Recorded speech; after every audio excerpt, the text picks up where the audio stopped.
Aujourd'hui, je vais vous montrer comment faire une poupée tracas. Une poupée tracas, ça vient du Guatemala. Alors, quand on est inquiet et qu'on n'arrive pas à dormir, on peut lui confier nos soucis avant de se coucher puis placer notre poupée tracas sur la table de nuit ou en dessous de l'oreiller pour bien dormir. On peut aussi s'en servir dans la journée quand il y a quelque chose qui nous tracasse pour être capable de se vider un petit peu l'esprit.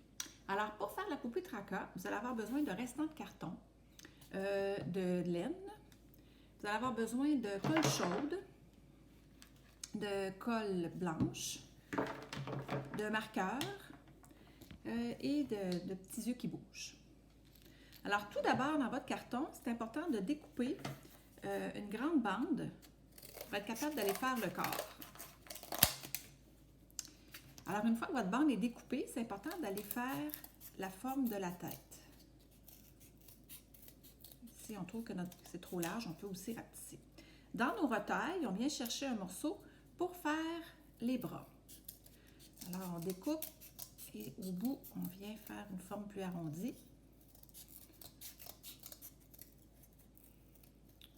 Voilà. Ce qui est important, c'est de faire chauffer notre fusil à colle chaude, de venir mettre notre petit bout de colle et de coller et de laisser sécher quelques minutes. Par la suite, une fois que c'est bien sec, alors on va avoir un petit personnage comme ceci, c'est-à-dire que les bras vont être collés vers le derrière. Pour faire la poupée tracas, ça nous prend des bouts de laine. Alors, si on veut faire, disons que je vais avec celui-ci, si on veut faire comme un vrai personnage, on prend le ciseau puis on vient couper au milieu pour faire deux jambes.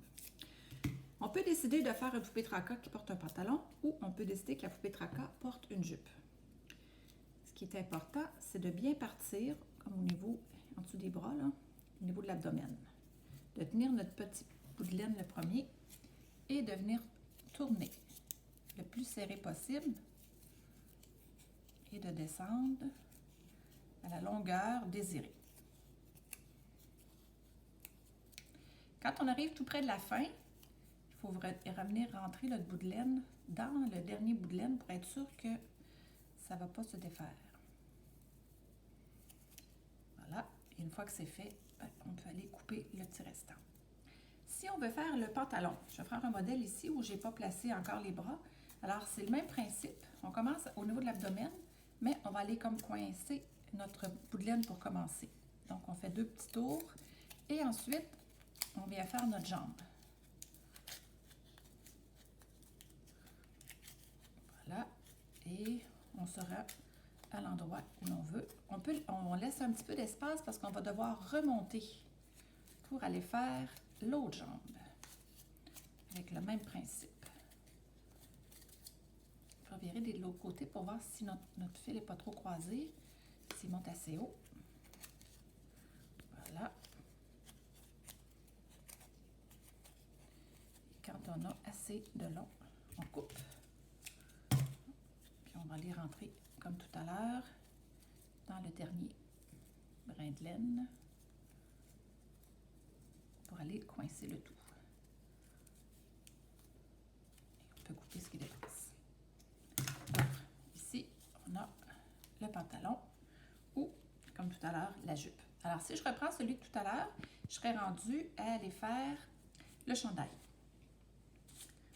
Donc, on part au même principe de l'abdomen et on tourne. On se laisse un bout pour venir accrocher pour être sûr que ça ne va pas se défaire. Voilà. Et on tourne l'abdomen un tour ou deux. Après, on va aller faire des X. Si on prend une laine plus large, ça peut aller un petit peu plus vite parce que dans le fond, on veut essayer de recouvrir le plus possible le chandail. On peut aller faire aussi, si on veut, un collet ou on fait seulement faire des X. On peut aller voir l'autre côté si ça fait notre bonheur. Puis quand on sent qu'on en a assez, on va aller terminer par faire les manches. On peut revenir faire quelques X et revenir faire les manches.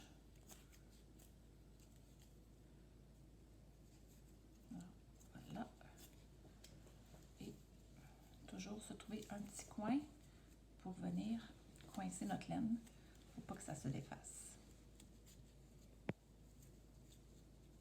Une fois que la laine est bien placée pour faire le chandail, que c'est terminé, Alors ensuite, on peut aller, moi ici mes yeux sont trop grands, mais on peut aller faire coller des yeux brillants ou on pourrait décider tout simplement de le faire en marqueur.